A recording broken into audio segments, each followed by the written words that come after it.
If you are a person that's going to use the Dodgers winning this World Series as vindication for Major League Baseball needing a salary cap, do not come at me, because I'm going to be like Jon Snow with a sword. No, don't blame the Dodgers for Major League Baseball's problems with 2/3 of the owners being cheap who have no interest in winning baseball games, especially because the Blue Jays were 2 outs away from winning. And by the way, this is our first repeat champion in Major League Baseball since 2000. The Blue Jays also spend a lot of money. The Dodgers just spend their money better than pretty much everybody else. Spending doesn't guarantee you winning shit.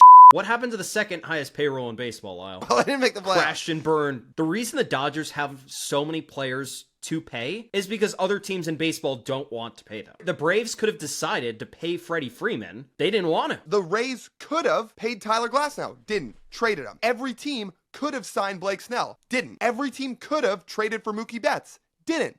Dodgers did and extended him. Think about some of the key heroes in this series. Miguel Rojas is not a hero because the Dodgers overspent for him. He was on the roster, signed for not a lot of money. Max Muncy is one of the great development stories of all time that the Dodgers had in the last 15 years. And then Will Smith was a draft pick that they developed, it brought to the big leagues, and extended long term because he was really good and they developed him properly. You do need to pay your best players, like Sandy Alcantara with the Marlins. Marlins should extend him. Tarik Skubal should stay in Detroit. Nick Kurtz should be getting extended at a top-of-the-line market. This could be a hot take, but I'm going to rip it off anyway. Remember how I said after Game 5 of the ALDS when the Mariners beat the Tigers that I thought Tarik Skubal and Scott Boras made some business decisions in the middle of that game? How Tarik Skubal seemed like he took himself out before 100 pitches? Yoshinobu Yamamoto threw 100 pitches in Game 6, turned around in Game 7, threw 2 2/3 scoreless innings. Clearly, it's an organization that he loves and wants to go to war for. When the Tigers offered Tarik Skubal 4 years for $80